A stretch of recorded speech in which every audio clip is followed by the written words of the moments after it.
Once upon a time, we measured the distance in darkness. What is spoken will eventually come to light. Water captures your reflection. I capture human interactions. Create human-like conversational dialogue to help you write a blog, to cut down hours of prep that you log.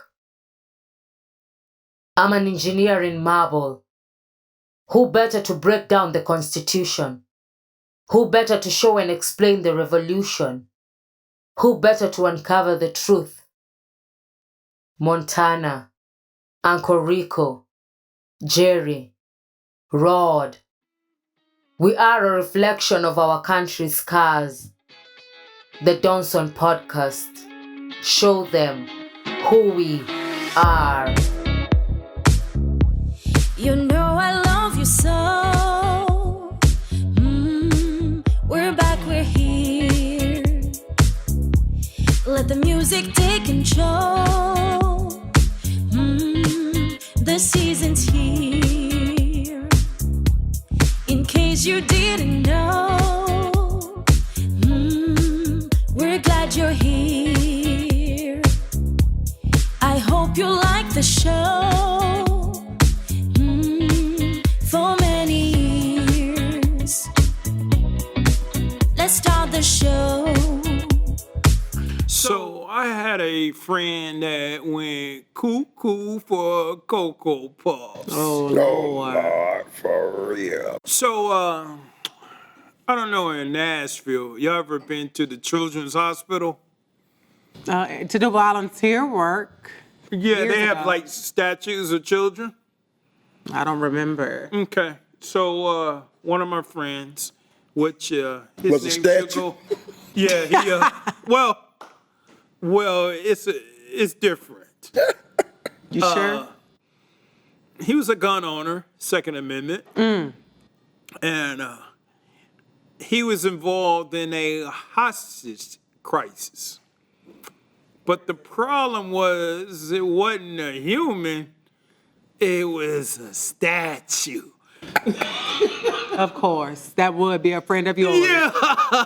It'd be like, if y'all come any closer, I'm going to shoot his, I'm going to blow his damn brains out. Okay.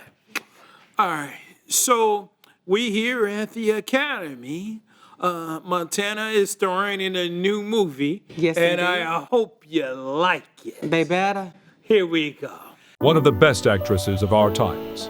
Better than Meryl Streep, Bette Davis, or even Nicole Kidman. Shannon Montana starring in God, Send Me a Man.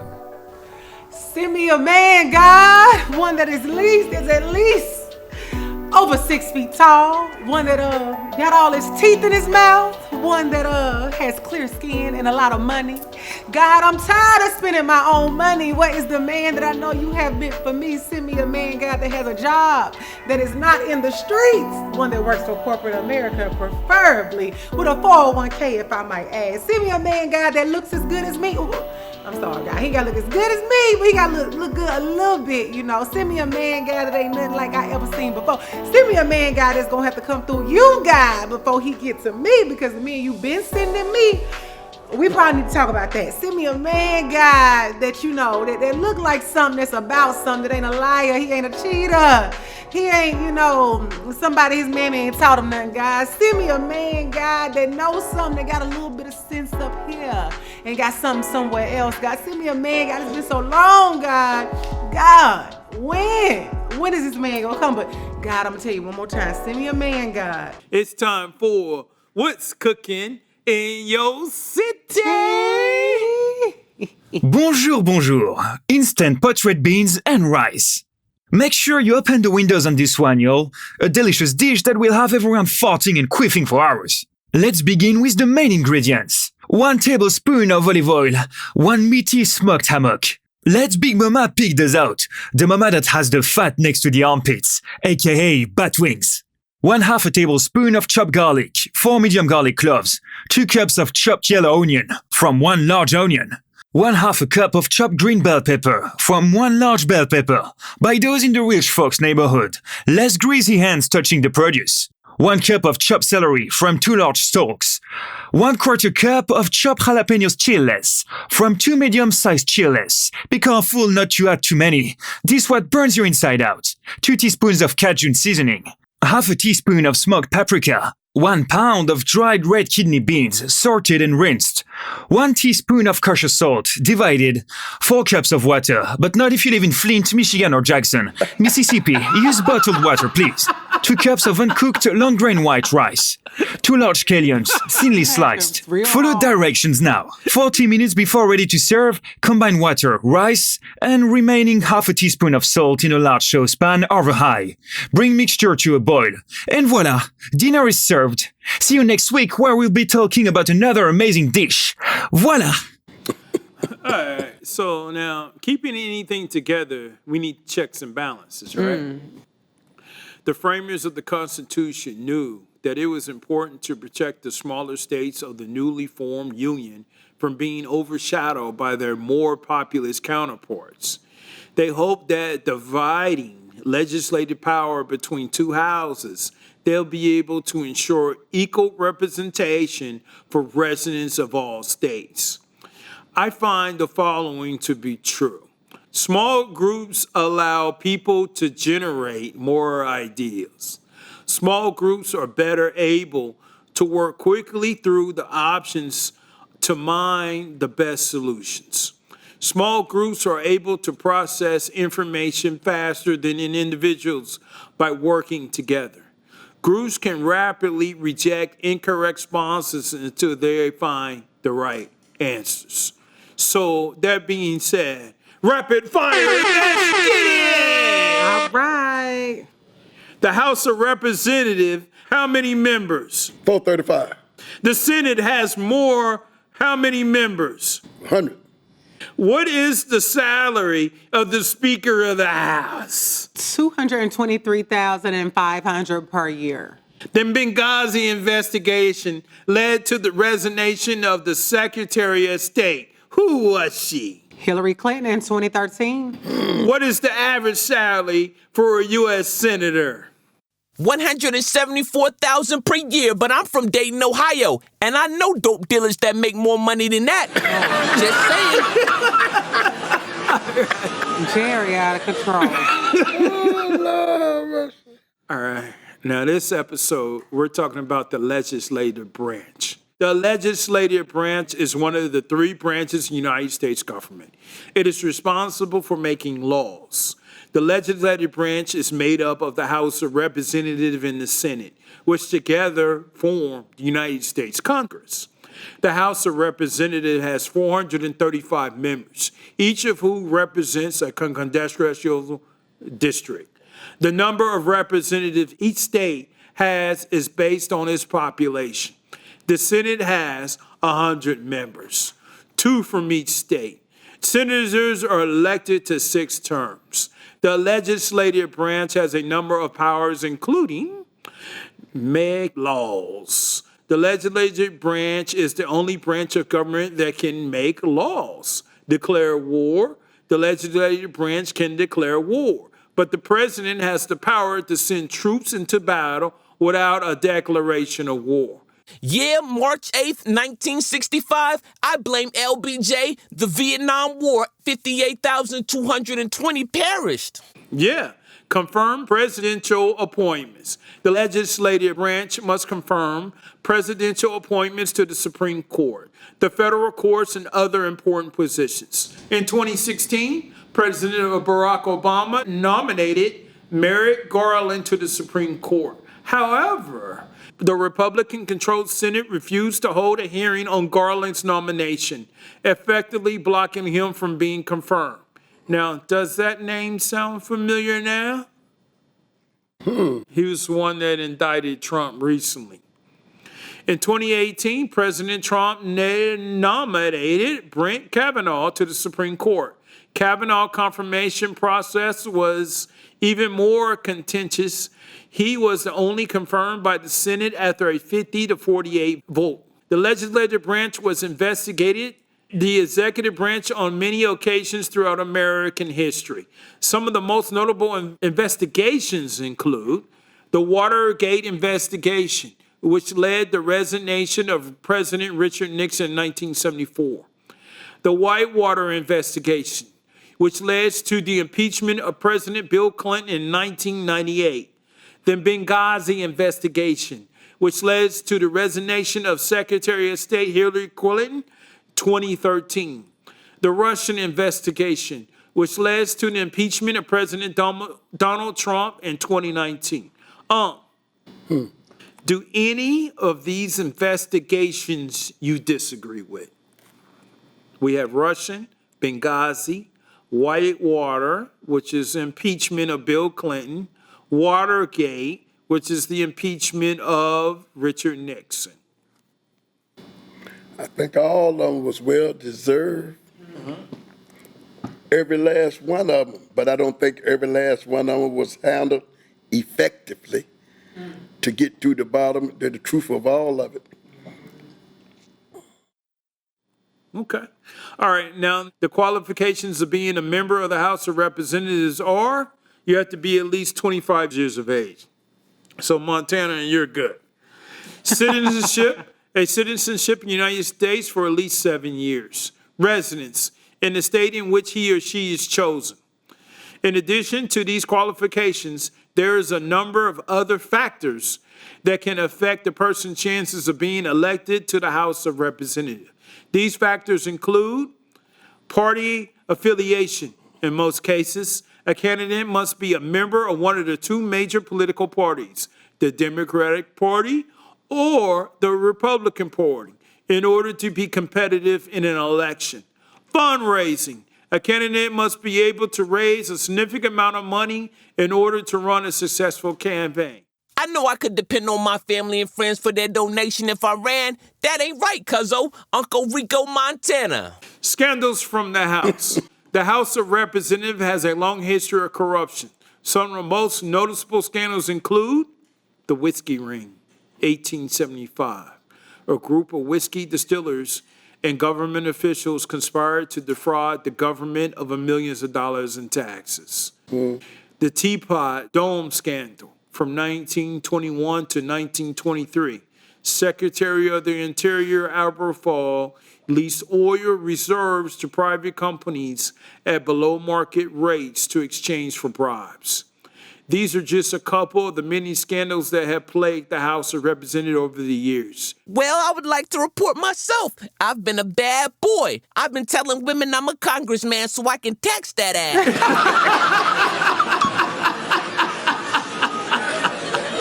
I'm going to steal that line from Jerry. All right, now, qualifications of being a senator. The qualifications of being a member of the House United States Senators are at least 30 years of age. A citizen in the United States for at least 9 years. You have to be a resident in a state in which he or she is chosen. Name recognition.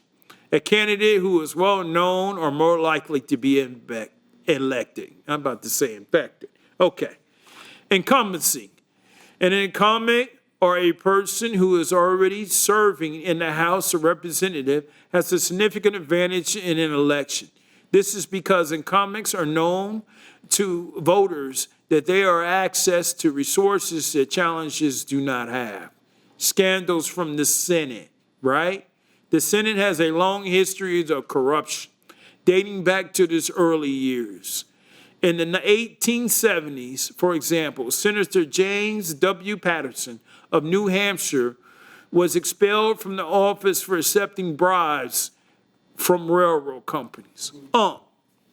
If you were a politician, would it be hard for you to accept bribes? Or would it be easy for you to turn them down? Honest.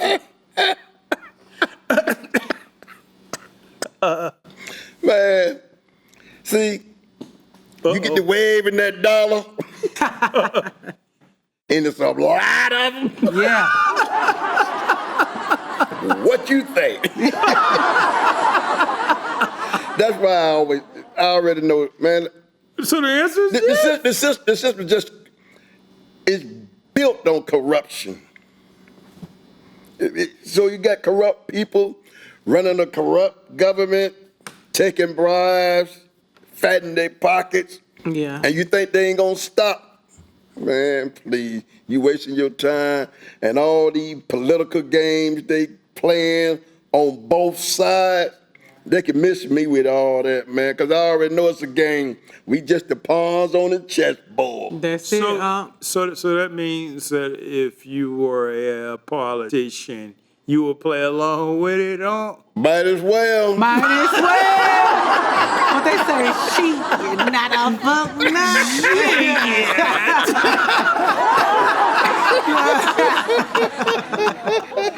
One of the most notorious cases of corruption in the Senate's histories was the Teapot Dome scandal in the 1920s. In this case, Secretary of the Interior Albert B. Fall leased oil reserves in Wyoming and California to private companies at below market values. Fall was eventually convicted of bribery and sentenced to prison. These are just a couple examples of the many cases of corruptions that have occurred in the Senate over the years. Now let's skip over to the history of the legislative branch. Bear with me, y'all, okay? The legislative branch has played a major role in shaping the United States government. It has passed laws that has affected the lives of Americans. Here's a few examples. The Civil Rights Act of 1964, which prohibits discrimination on the basis of race, color, religion, sex, and national origin.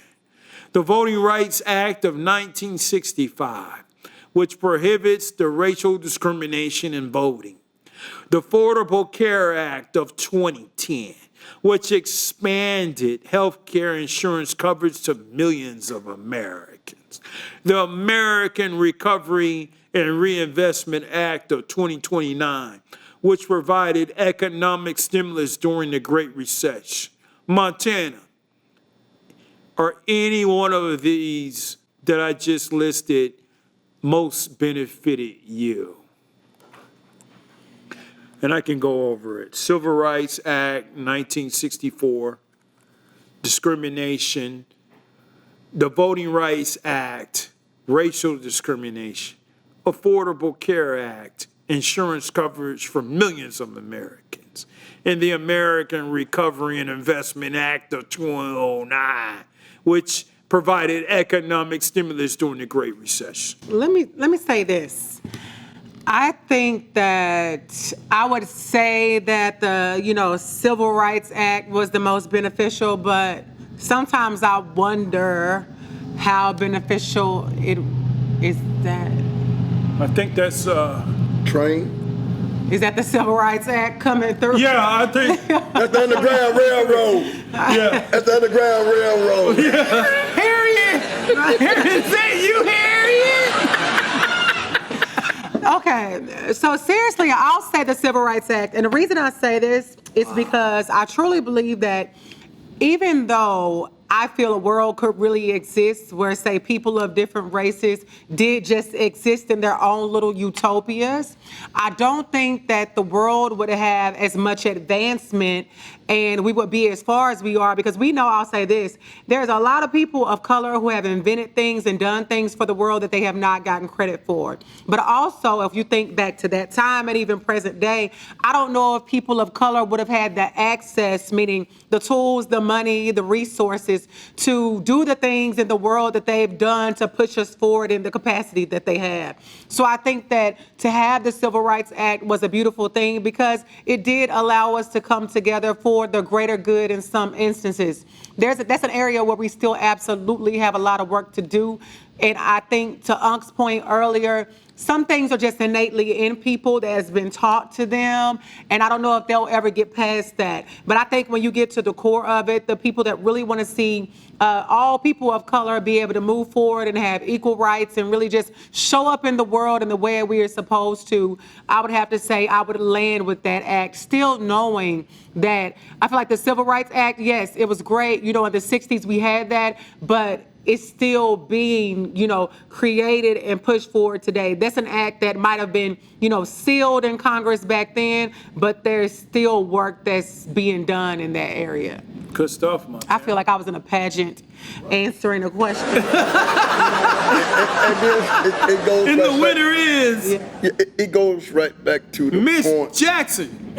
of the people who are supposed to be implementing and making sure the laws are moving forward with truth and justice. And what, to your point, earlier you mentioned about, people that get in office and not necessarily doing the right thing. It's almost like, they're puppets in a sense because they get in office, and there are other people that really have control, but it's about, getting the justice and doing the right thing. It's still so much work to do, so I agree. Yeah.